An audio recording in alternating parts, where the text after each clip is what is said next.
Kalau nggak sinergi, ya nanti programnya nggak jalan. Misalkan bupatinya ngunci atau DPRD-nya ngunci gitu Iya kan, iya saling iya. ngunci gitu Heeh. kan. Jadi nggak ada yang jalan, kasihan masyarakatnya. Tadi Abang sempat bahas bahwa ini bisa diselesaikan jika BN Holic terpilih sebagai, bupati definitif, ya kan. Kenapa? Tagline Bekasi yang dikampanyekanlah Pak PJ Dani, oke, Bekasi makin berani. Ini seolah-olah tagline Bekasi, bukan tagline-nya Pak Dani. Dan hari ini kampanyenya Pak Dani, mengkampanyekan tagline tersebut, Bekasi makin berani.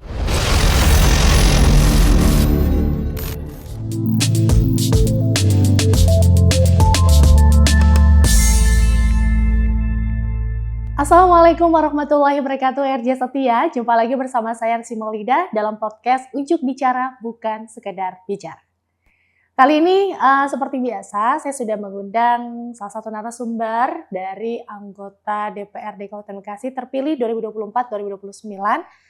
Beliau di periode kedua ya hari Ya, ini dari Partai PKS Keadilan Sejahtera, betul.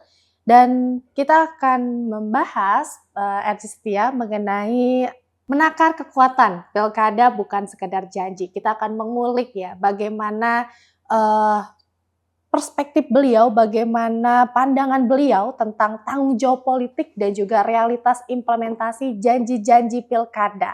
Mari kita sambut, ini dia narasumber kita, Bang Saiful Islam SH. Assalamualaikum, Bang Saiful. Waalaikumsalam warahmatullahi wabarakatuh. Apa kabar? Alhamdulillah baik. Gimana Abang kabarnya? Alhamdulillah baik, sehat. Alhamdulillah. Siap. Hari ini adalah kurang lebih sebulan ya setelah dilantik ya Bang ya? Iya, sebulan lebih. Fokusnya apa yang sedang dikerjakan oleh Bang Saiful sendiri hari ini? Ya saat ini kalau bicara saya sendiri ya paling yang saya lakukan adalah komunikasi dengan tim relawan dan masyarakat begitu. Secara umum tentunya mohon doa karena bagaimanapun juga kerja 5 tahun ke depan itu bukan hal yang mudah. Di pundak kita itu ada beban yang luar biasa begitu, ya kan? Sampai ya kan, saya ingat akan sebuah kisah ya, yang mana waktu itu Allah memerintahkan kepada makhluk lainnya, ya kan waktu itu untuk diberikan amanah gitu, ya. Makhluk yang lainnya itu sampai nggak sanggup gitu, nggak mau. Dan yang sanggup menerima amanah itu ya manusia. Betul. Gitu, ya kan. Jadi ternyata amanah itu berat, gitu, ya kan. Sampai makhluk-makhluk lain itu nggak mau menerima amanah. Dan manusialah yang sanggup menerima amanah itu. Dan pada prinsipnya amanah itu berat. Oleh karena itu saya minta doa, minta dukungan dari semua masyarakat. Semoga saya sanggup membawa amanah ini. Gitu. Itu yang pertama. Yang kedua tentunya kami ya, kenapa saya katakan kami? Kita saat ini sedang memproses sebuah aturan, sebuah tata tertib bagi kita sendiri sebagai anggota dewan supaya ke depan berjalan sesuai dengan rel yang ada begitu, makanya kita buat aturannya. Tata tertib anggota dewan. Itu akan Gitu. segera diselesaikan. Kita sedang bahas itu. Kita sudah coba studi banding ke beberapa daerah begitu, terutama yang punya 55 kursi. Karena kita baru nih 50 kursi nih, sebelumnya kan 50. Iya. 55. Makanya kemarin kita studi banding ke Kabupaten Bandung. Karena dia udah lama tuh, dia udah periode ketiga nih sekarang nih, 55-nya dia nih. Iya. Jadi periode ketiga ya. Jadi kita komunikasi deh tuh sama teman-teman di Kabupaten Bandung, termasuk di Kabupaten Bogor. Sama 55 juga. Nah, dari situ ya kita cari yang sesuai dengan kearifan lokal kita begitu, apa aja yang mau kita tuangkan dalam tatib itu. Sebelum saya bahas lagi, karena tema hari ini Bang mengenai menakar kekuatan pilkada bukan sekedar janji.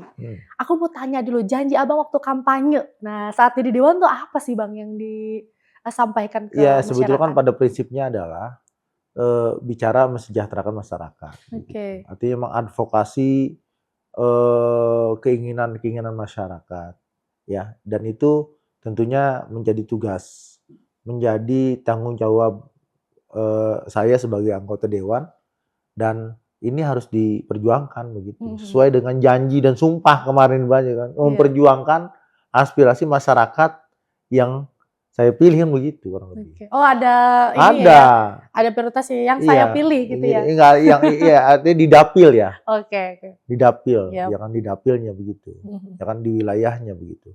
Jadi itulah yang menjadi keseriusan kita saat ini. Oleh karena itu, ya kita teman-teman tuh pengen pengen kerja gitu. Cuma udah sebulan ini ya baru hanya pansus ini bekerja gitu, ya kan. Karena sekali lagi ini kan lembaga politik. Ya. Tentunya di sini banyak banyak trik-trik juga begitu kan, banyak Strategi, intrik ya. gitu kan begitu. Tapi paling tidak hari ini ayo kita sama-sama kita sama-sama anggota dewan, ya kan, kita selesaikan pekerjaan kita. Buat apa? Buat masyarakat Kabupaten Bekasi, gitu. Kalau bicara buat kepentingan pribadi, nah itu kelar kan ya gitu. Oke. Tadi poinnya sebagai anggota dewan gitu ya, mensejahterakan keinginan rakyat. Iya. Kalau menurut Abang ya, ini realistis nggak sih Bang untuk direalisasikan? Sejauh mana sih kekuatan wakil rakyat untuk merealisasikan kesejahteraan rakyat? Iya, artinya kita harus bersinergi dengan eksekutif. Oke. Ya kan, dengan bupati begitu, dengan dengan dinas-dinas begitu. Ya kan kalau dinas kan langsung ke bupatinya kan begitu, Iya. ya kan gitu. Nah, kodanya di bupati Iya ya. gitu. Dan ini harus sinergi. Makanya pemerintahan itu terdiri dari eksekutif dan legislatif. Iya. Gitu. Kalau Pemda itu pemerintah daerah itu beda dengan pusat ya. Pemerintahan pusat itu ya cuma pemerintahan, tidak dengan DPR RI-nya tidak. Tapi kalau di daerah, ya kan, PP 18 kalau tidak salah, ya kan, 2016 enggak 2000 saya lupa tahun 2015 kalau tidak salah. Itu nyatakan bahwa pemerintah daerah itu adalah eksekutif dan legislatif gitu. Oke. Ya kan, jadi dia bareng-bareng gitu, sinergi. Kalau nggak sinergi, ya nanti programnya nggak jalan. Misalkan bupati ngunci atau DPRD-nya ngunci gitu kan, saling ngunci gitu kan. Jadi nggak ada yang jalan, kasihan masyarakatnya. Oke, Gitu. kalau periode sebelumnya ada fenomena saling mengunci antara legislatif ke eksekutif itu sempat terjadi nggak Bang? Iya saya sih ngeliatnya dinamis sih. Oke. Iya kan. Artinya pernah terjadi lah ya? Iya, artinya bagaimanapun juga memang ya terkadang unsur egoisme gitu kan, pribadi masing-masing suka muncul di situ. Ya kan, tapi sekali lagi ayo, ya kan, semua bisa terjawab, artinya semua bisa tereliminir begitu. Ya kalau kita ngelihatnya kepentingan bersama gitu. Apa ya masyarakat Bekasi gitu. Oke, tadi ya poinnya kesejahteraan masyarakat tadi ya. Gitu. Oke, ngomongin presentase kekuatan Bang, sebagai wakil rakyat ya dengan lembaga eksekutif lebih punya kekuatan mana Bang? Powernya besaran mana? Sebetulnya bukan bicara kekuatan masing-masing tidak gitu kan, sama gitu. Kalau terpisah, seandainya terpisah, ini kan tadi Abang sampaikan bahwa ini nggak bisa terpisah lembaganya. Nah, seandainya dipisah, kekuatannya presentasinya berapa-berapa? 50-50 kah? 40-60 kah? Iya, Wakil paling rakyat gimana? ya 50-50 lah gitu kan, 50-50 gitu. Realitasnya? Saat ini terus terang ya, karena kita ketika bicara tentang APBD, ya kan kita ngebahasnya bareng-bareng. Oke. Kemudian yang ngelola bareng-bareng? Yang ngelola itu adalah eksekutif. Oh, eksekutif ya? Iya, karena dia yang melakukan. Dirancangnya bareng-bareng? Dirancangnya bareng. Nah, ketika kita melakukan merancang sama-sama, ya kan, meramu sama-sama, meracik sama-sama, ya kan. Nah, untuk eksekutornya itu adalah dinas atau bupati dalam hal ini. Yang bupati menjalankan apa yang sudah kita rumuskan sama-sama, begitu. Ya paling tidak begini, kan saya di Dapil 7. Kepentingan masyarakat Dapil 7 apa misalnya infrastruktur. Oke. Iya kan, pendidikan, kesehatan. Ini kan harus diperjuangkan pada saat melakukan pembahasan APBD misalkan. Ya. Ya kan misalkan tambahin lagi dong. Ini banyak orang yang susah. Saya gimana ini begitu. Anggaran ditambahin gitu. Kita dewan memperjuangkan masyarakat, kita butuh suami saya kena PHK misalkan. Saya nggak sanggup bayar BPJS lagi. Oke, improvement pencairan itu ya anggaplah gitu ya untuk masuk kesejahteraan masyarakat di Dapil 7 ada di mana Bang? Di eksekutif kah atau di Tetap di eksekutif. Oh, eksekutif? Iya, artinya adanya di dinas tetap. Oke. Tetapi kita sebagai legislatif tentunya sebagai fungsi pengawasan ya tentu bisa memanggil, menegur kan begitu. Ya kan fungsi kita di situ. Sebagai pembinaan ya berarti ya? Iya, kita kan sama-sama lah begitu kan, fungsi dewan itu kan cuma 3. Iya kan? controlling, budgeting sama legislasi. Ya. Kan gitu. Ya kan 3 itu tuh porsinya, ya kan. Dari situ kita bisa melakukan pengawasan terhadap kerja-kerja dinas begitu, ya kan. Lah kalau ternyata di masyarakat masih banyak yang membutuhkan kesehatan, kalau ternyata banyak contoh misalkan nih, ada masyarakat kita yang kena stunting, ya kan, tetangga kita misalkan.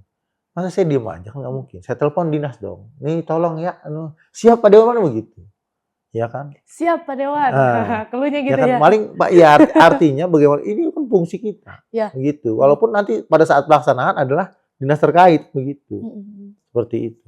Oke, RJ Setia, sebelum kita lanjut, jangan lupa nih subscribe dulu yang belum subscribe channel YouTube-nya RJ Pro Official, dan juga bisa kunjungi Instagram-nya Rakyat Jabar Official. Karena di podcast Untuk Bicara Bukan Sekedar Bicara, kita akan mengupas obrolan-obrolan yang bukan sekedar obrolan aja gitu. Salah satu tadi ya sempat dibahas oleh Bang Saiful. Oke, Bang, aku juga mau bahas mengenai pembahasan Abang di podcast sebelumnya bersama aku juga. Karena masih di Dapil 7, waktu itu Abang sempat menggelorakan, mengkampanyekan ataupun menyampaikan kepada seluruh masyarakat Kabupaten Bekasi khususnya Dapil 7 mengenai isu pasar Cikarang, parkiran lebih tepatnya, lebih khususnya di sana ya, karena ada proses ilegal yang menguntungkan salah satu pihak, tapi Kelompok ya. satu kelompok, tapi pemerintah rasanya belum turut andil menyelesaikan permasalahan itu gitu kan. Tapi dampaknya juga bahaya. Kemacetan di situ tiada henti dari pagi, siang, sore, malam gitu ya. Abang juga sempat sampaikan di statementnya kalau nggak salah pasar SGC itu pasar lama itu kayak bukan pasar, justru lebih ke parkiran massal gitu waktu itu kalau nggak salah. Di podcast sebelumnya nanti bisa tolong ditampilin editor ya, ini ada videonya gitu. Oke, bagaimana tanggapan Abang melihat situasi itu di periode sekarang juga belum terselesaikan, Bang? Iya, periode sekarang kan baru mulai nih. Iya. Ya kan, apalagi nanti kalau ada Artinya masih ada permasalahan ya, Bang? Ada bupati definitif gitu kan, saya pikir bisa selesai lah. Apalagi nanti bupatinya dari Benholik gitu kan, Waisal gitu, jadi promosi kita nih, ya kan? Ya, karena saya pendukung ya kan begitu, ya kan, partai pendukungnya, pengusungnya begitu. Melihat kondisi hari ini sama begitu, sampai waktu kita podcast yang lalu begitu, belum ada penyelesaian, ya kan? Jadi harapannya ke depan ini mungkin setelah ada terbentuknya AKD, komisi-komisi begitu, ini teman-teman bisa bekerja lebih full begitu kan. Apalagi dewannya kan kebanyakan baru nih, otomatis kan semangat barunya luar biasa begitu. Energik lah ya. Iya, ya kan, kalau bahasa Arab bilang ar-ruhul jadid gitu kan ya, ruh yang baru gitu kan. Betul. Iya kan. Jadi semangat baru ini harus dipupuk gitu dan terus terpelihara lah sampai 5 tahun ke depan. Mudah-mudahan dengan dewan baru ini, ayo kelarin dah tuh pasar, gitu, satu-satu gitu kan. Karena kalau, apalagi kalau udah malam lewat SGC mutra, udah dah. Up dah. Ya kan gitu, ya kan. Belum lagi kenikmatan itu hanya dinikmati sama segelintir orang, begitu kan, bukan masyarakat secara umum, begitu. Oke. Tadi Abang sempat bahas bahwa ini bisa diselesaikan jika BN-Holic terpilih sebagai bupati definitif, ya kan? Kenapa? Apakah karena bannernya BN-Holic nggak pernah ganti di situ? Kan itu ada ya di pasar ya. Pelanggan BN-Holic nggak pernah ganti itu sejak awal terpilih nomor urut ya dari KPU, ya kan? Atau apa? Gagasan apa atau hal apa yang membuat Abang yakin BN-Holic bisa menyelesaikan permasalahan di pasar tersebut? Ya gini, ya persoalannya, ya siapapun memang harus bisa menyelesaikan persoalan pasar, siapapun bupatinya. Cuma kenapa saya meyakini Pak BN-Holic dan Pak Haji Faisal untuk bisa menuntaskan persoalan-persoalan yang ada di Kabupaten Bekasi, ya karena memang kita punya visi misi begitu ya untuk menyelesaikan segala persoalan-persoalan yang ada di Bekasi selama 5 tahun ke depan, ya. Dan memang dari kedua orang ini begitu. Ya, saya mengenal Pak BN-Holic sudah cukup lama begitu kan, sejak saya di dewan maupun ya sebelum dia menjadi anggota dewan begitu. Memang punya karakter sebagai pemimpin begitu, mulai dari kepala desa begitu kan, ya sampai akhirnya menjadi ketua dewan Oke. gitu. Ya, Track record-nya sudah sudah pernah ya? teruji lah, Oke. gitu kan, sudah teruji gitu. Jadi apapun keberhasilan yang kemarin PJ Bupati lakukan, ya kan, baik Pak Dhani Ramdan, baik Pak Ahmad Marzuki begitu, ya kan, maupun Pak Deddy Supriyadi Hari begitu. ini ya? Iya, hari ini, ya walaupun cuma sebentar gitu bersama dengan Pak Ben Holik begitu kan. Keberadaan DPRD itu nggak boleh dihilangkan, nggak boleh disampingkan. Kan apapun keberhasilan dari PJ itu, di situlah peran DPRD di situ. Karena kalau tanpa ada peran DPRD, nggak mungkin itu bupati jalan. Kan saya bilang tadi, semuanya harus berjalan bersamaan. Ya. Ya kan? Jangan mengklaim apa yang dia sudah lakukan itu keberhasilan dia, nggak bisa begitu. Nggak fair namanya. Nah, Artinya di situ peran Ben Holik ada. Karena dia juga yang menandatangani sebuah ya kan? kebijakan yang ada di Bekasi ya? Iya, Oke. begitu. Nah, namun tanggapannya dari masyarakat yang awam, ini kan karena pemilih terbanyak tuh masyarakat awam di Bekasi emang ya. Ini masih berasumsi bahwa yang bisa mensejahterakan ya bukan dewan tapi bupati gitu kan. Jadi bupati sebagai dewa, anggaplah dewa terlalu berlebihan sih, tapi penentu ya, Iya. penentu untuk mensejahterakan masyarakat. Iya, karena sekali eksekutornya ada di bupati. Sehingga yang tampak beliau gitu ya. Iya, eksekutornya di bupati ya. Kita teman-teman dewan itu yang meramu, yang meracik begitu kan. Sehingga makanan itu ada begitu loh. Gitu Sehingga kan? wajar dong yang berada di belakang tidak tertampak gitu ya. Betul, iya kan. Dan politik itu sebetulnya bukannya itu. Politik itu adanya di belakang begitu. Itu kalau bicara lebih jauh lagi kita kan sekali lagi. Tapi yang jelas hari ini ya memang makanya orang pengen jadi bupati, pengen ada di depan kan biar kelihatan. Padahal pada prinsipnya kami anggota dewan punya peran juga gitu. Peran kami nggak bisa dihilangkan gitu. Ya, oke. Balik lagi ke pembahasan di awal, eksekutif tanpa legislatif juga nggak bisa berjalan, legislatif juga tanpa eksekutif juga tidak bisa dirasakan oleh masyarakat gitu ya Bang ya. Oke, karena tadi sempat di awal Abang juga sampaikan rencananya akan ditempatkan di posisi sebagai komisi 3 ya Bang ya, DPRD Kabupaten Bekasi.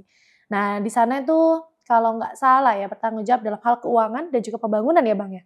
Pembangunan dan lingkungan hidup. Oh, pembangunan dan lingkungan hidup sekarang. Oke. Apa visi Bang Saiful untuk Kabupaten Bekasi ke depan khususnya di Dapil 7 umumnya seluruh masyarakat Kabupaten Bekasi, Bang, di Komisi 3 ini? Iya. Komisi 3 kan bicara tentang pembangunan.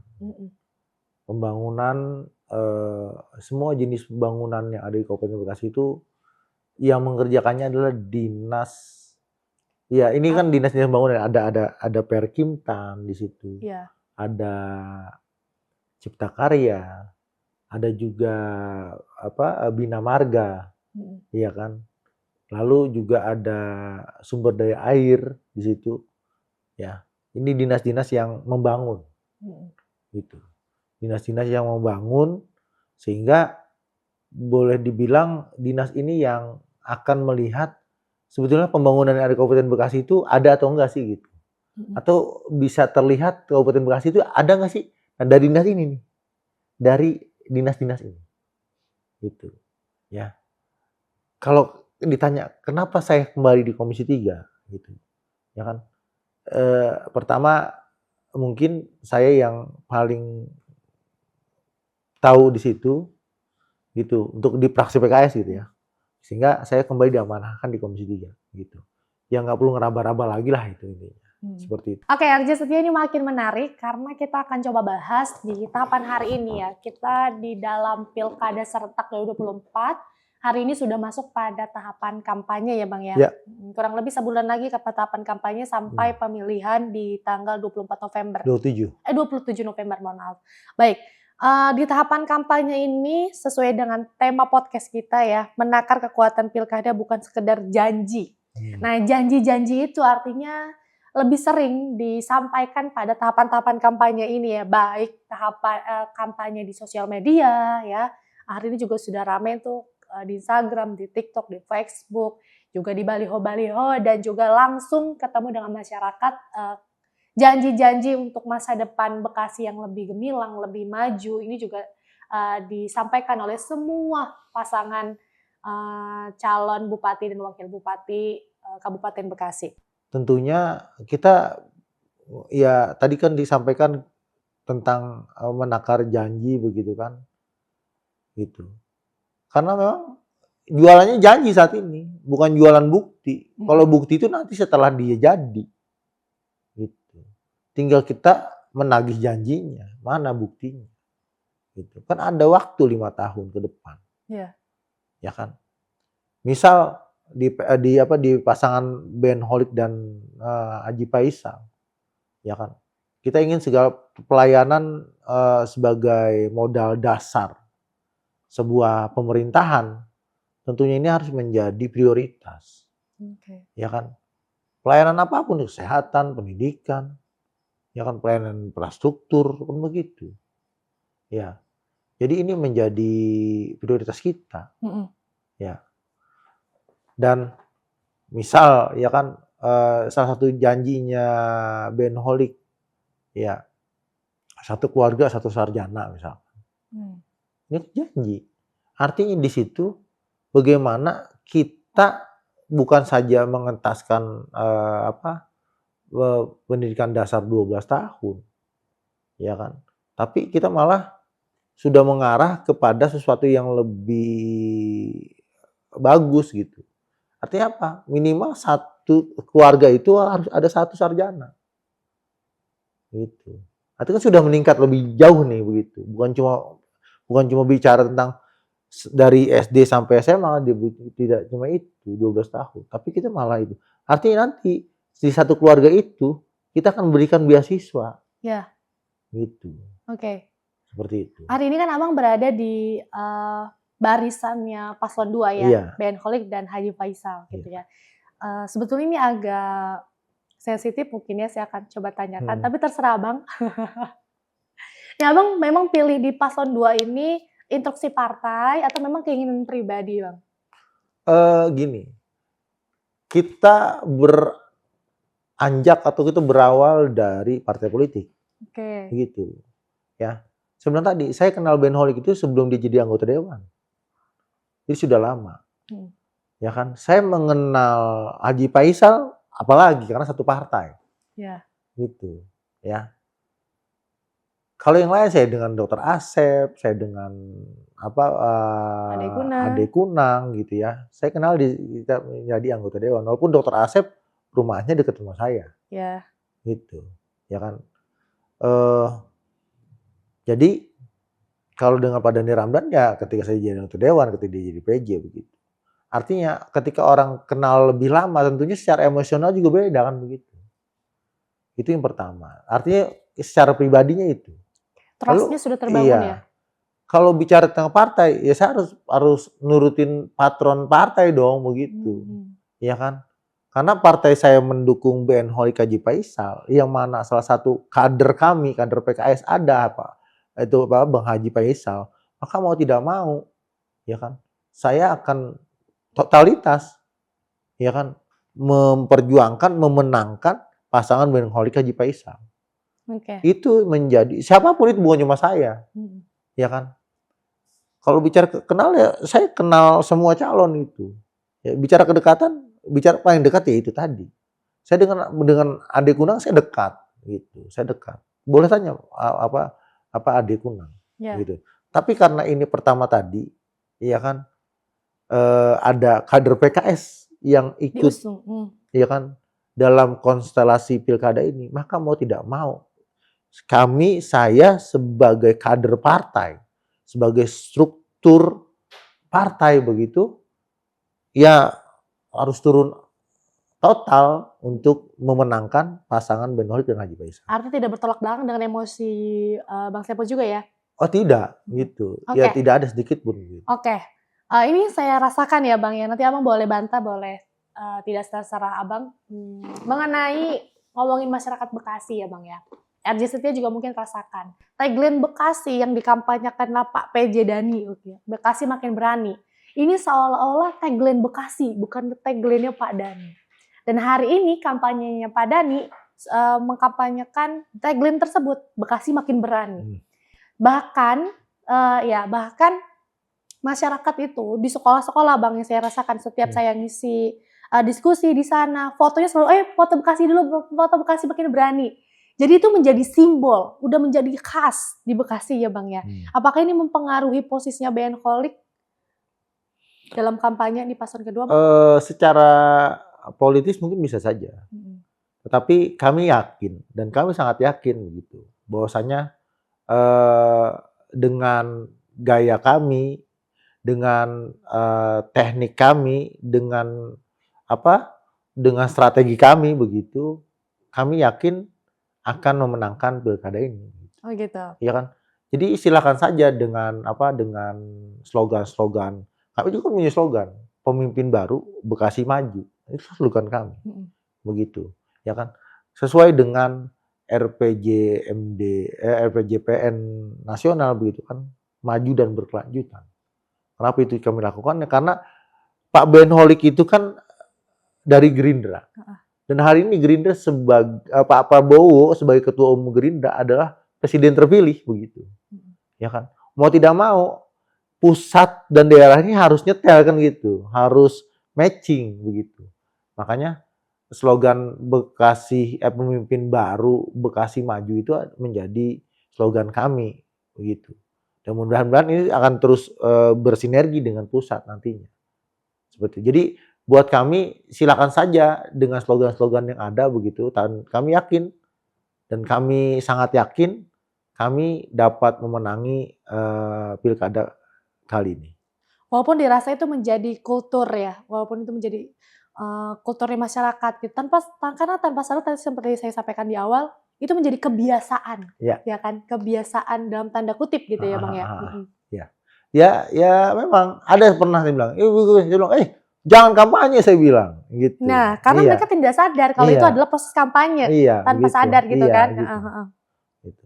Dan itu seringkali kami sebagai politisi tentunya menyadari itu gitu. Tapi ya mudah-mudahan dengan strategi dan taktik yang kami punya begitu, ya insya Allah lah gitu kan, kita pasti menang. Oke. Kemudian saya dapat hasil survei ya Bang ya, ini intermezzo aja. Di tanggal 8 Oktober, ini dari Lembaga Survei Indonesia Bang. Seandainya pemilihan langsung Bupati Bekasi dilaksanakan sekarang, BN-Holic ini dapat presentasinya 10,5%.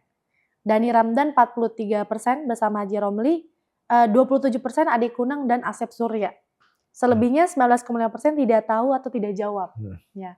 Nih, bagaimana Abang menanggapi hasil survei tersebut, Bang? Dari Lembaga Survei Indonesia. Iya, saya sih melihatnya begini. Lembaga survei kan dibayar sama yang survei, sama yang bersangkutan. Oke. Artinya juga bicaranya hari ini adalah lembaga survei akan menguntungkan siapa yang membayarnya. Gitu. Dia tidak independen gitu dalam artian. Iya. Gitu. Kalau ngomongin, kami juga punya rilis terbaru kami tentang survei kami, gitu. Ya kan? Itu minggu ini kita keluarin begitu. Jadi walaupun pertanyaan-pertanyaan ini seringkali ke kami begitu. Makanya kemarin salah seorang ASN bicara juga. Ini yang leading siapa? Survei ini gitu. Saya bilang, survei itu tergantung siapa yang mau bayar surveinya, gitu kan. Jangan terpengaruh tentang survei, karena masyarakat Bekasi ini hasil survei juga nih, ya kan. Itu lebih dari 60% masyarakat Bekasi akan merubah pilihannya ketika melihat hasil survei. Bukan, ketika dia mendapatkan sesuatu di hari pencoblosan. Oke, artinya apa ya kalau bahasa Bekasi itu? Bom pasti. Ya ada pemberian, ada uang lah begitu. Itu lebih dari 60%. Artinya apa? Survei yang hari ini berjalan sekalipun, bisa strategi berubah. Yang kita lakukan hari ini, ya kan, dengan segala apapun begitu, itu berubah total. Di menit terakhir ya Bang ya? Iya. Apapun ketika finishing touch tidak dilakukan. Iya. Oke. Ya kan? Gitu. Berarti Sentuhan akhir tidak dilakukan. Heeh. Gitu. Tadi ya, bom sebelum masuk TPS itu ya Bang ya? Iya biasa sebelum masuk TS atau ini kan kita, iya kan begitu. Dan ini adalah bagaimanapun juga karakteristik ini masyarakat Bekasi ini sudah sangat mengakar hal kayak begini. Oke, jadi budaya ya? Ya harapan saya ini budaya jelek yang harus sudah dihindari lah begitu. Oke, Abang juga pernah sampaikan itu di podcast sebelumnya. Dalam politik di sini, walaupun kita menyampaikan visi misi yang bagus, yang relevan, yang mudah untuk dieksekusi, tapi tadi ya, janji-janji ini tidak bisa direalisasikan tanpa adanya money politik. Money politik ini sehingga menjadi budaya dari kulturnya di Bekasi, gitu kan. Iya. Maksudku gini, kalaupun ini tidak baik gitu ya, kenapa tidak coba untuk dipangkas gitu, disudahi gitu? Kenapa selalu dilanggengkan oleh setiap calon gitu? Ya karena ini bicara aturan pusat. Walaupun ini bukan aturan ya. Oke. Aturan tidak tertulis ya? Iya, begini. Bukan harapannya. Artinya kan kalau kita kembali lagi ke zaman Orde Baru, yang mana bupati, gubernur dipilih sama wakil rakyat gitu. Kan masyarakat nggak langsung gitu. Kan begitu. Ya. Ya, seperti itu. Oke. Jadi harus kembali lagi ke zaman Orde Baru, wallahu a'lam. Tapi yang jelas politik kita sangat mahal. Ongkos politik kita sangat mahal. Jadi bupati, jadi wali kota itu minimal 50 habis miliar. Gaji bupati berapa sih? Saya belum. 6 jutaan juga sebulan. Oh iya? Tunjangannya? Tunjangannya? Iya, dengan tunjangan ayah kurang lebih sekitar 100 juta lah sebulan. Gitu. Ya. Lebih banyak tunjangan ya berarti ya? Iya. Gitu kan. 100 juta sebulan. Dikali 12 bulan 120 juta. 1,2 miliar. Dikali 5 tahun. Ya kan? Cuma 6 miliar. Dia harus ngeluarin uang 50 miliar. Nggak kembali itu. Apa yang terjadi kalau udah begitu? Ya. Ini kan yang sesuatu yang nggak bagus lah. Gitu. Harapannya ke depan mungkin sistem demokrasi kita harus berubah. Gitu. Harus berubah. Ya. Makanya seringkali banyak kepala daerah terjerat kasus-kasus korupsi kan. Kan dia harus menggalikan modal dia yang begitu besar. Misalkan jual beli jabatan. Ya. Iya. Kan begitu. Ya. Dan ini akan terus menerus begitu loh, terjadi begitu. Ya. Lalu bagaimana gitu. Ini kan masyarakat itu jadi bodoh. Ya kan? Gitu. Seakan-akan demokrasi kita nggak jalan. Partai yang harusnya bisa melahirkan para pemimpin di masa depan nggak berjalan juga. Oh, gitu. Karena apa? Karena anggota partainya pada miskin, nggak punya duit. Gitu. Tiba-tiba orang yang punya duit, pengusaha, ya kan? Tiba-tiba jadi anggota legislatif karena dia punya duit, dia bisa daftar ke partai. Gitu. Padahal partai yang ngedidik anggotanya dari nol begitu kan sampai bisa, ya kan, duduk di jabatan tertentu, karena dia nggak punya duit maka dia nggak kepilih. Ya, kan ini kan sesuatu yang ironi gitu. Kita ingin masyarakat muncul itu, pemimpin muncul itu benar-benar dari masyarakat. Ya, jadi mereka yang sudah teruji di masyarakat, mereka yang sudah teruji, oh iya, gitu. Ini kan terbukti. Contoh Ben Holik, dia jadi mulai dari kepala desa. Iya kan begitu. Lalu jadi anggota dewan. Lalu jadi ketua dewan begitu. Tidak ujug-ujug mentang-mentang dia banyak duit, ya kan tiba-tiba dia bisa langsung itu, atau dia bapaknya pejabat, bapaknya pengusaha begitu. Iya kan? Tiba-tiba aturan bisa dirubah semau dia, ya kan? Akhirnya dia jadi pimpinan. gitu. Ini tuh bukan pimpinan perusahaan, tapi ini kita ngelola sebuah negara, gitu. Ini yang memang harus diperbaiki ke depan sistem kitanya. Oke. Di podcast kali ini Bang menakar janji bukan sekedar janji. Nah, terakhir apa yang mau Abang sampaikan? Takaran janji yang bukan sekedar janji. Ya, janji itu kan sesuatu kalau bahasa pepatah bahasa Arab al-wa'du dainun gitu. Janji itu adalah hutang. Gitu. Dan kalau nggak dibayar dia akan terus ditagih gitu. Kan itu sampai akhirat itu ditagih. Ya. Oleh karena itu berjanjilah yang realistis gitu. Tetapi kan terkadang kita suka mimpilah sampai gantunglah mimpimu ke setinggi langit begitu. Iya. Ya. Supaya apa? Supaya kita bisa bekerja semaksimal mungkin tentunya. Oleh karena itu, ketika janjinya yang ini mah biasa-biasa aja. Gitu. Ini bisa semua orang. Ya kan begitu. Ya terkadang kita harus berpikir out of the box begitu ya. Keluar dari kebiasaan orang gitu.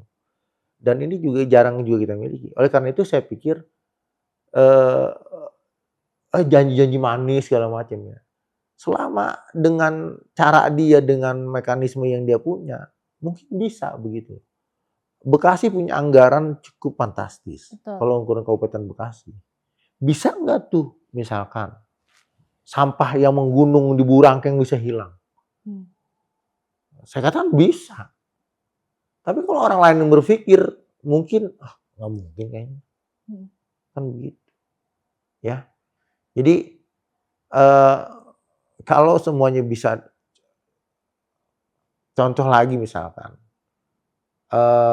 tadi satu keluarga satu sarjana, bisa nggak sih?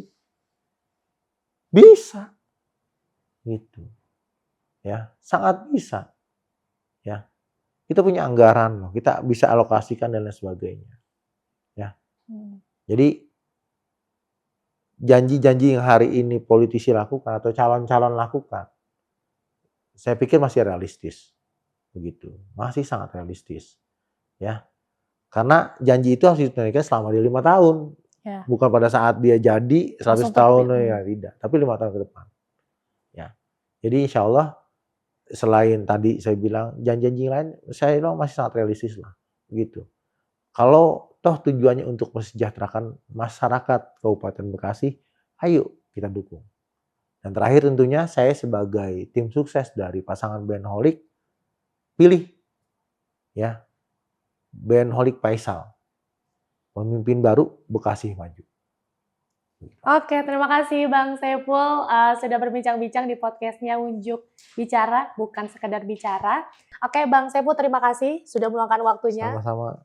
Oke, selamat melanjutkan aktivitas kembali. Doakan untuk RJ Setia dan seluruh penonton RJ Setia ya, agar selalu dapat kebermanfaatan dalam kepemimpinan hari ini di pemerintahan yang baru, pemerintahan Kabupaten Bekasi dan juga Republik Indonesia. Oke, terakhir saya Resi Maulida pamit undur diri. Sekian, Assalamualaikum warahmatullahi wabarakatuh. Waalaikumsalam warahmatullahi wabarakatuh.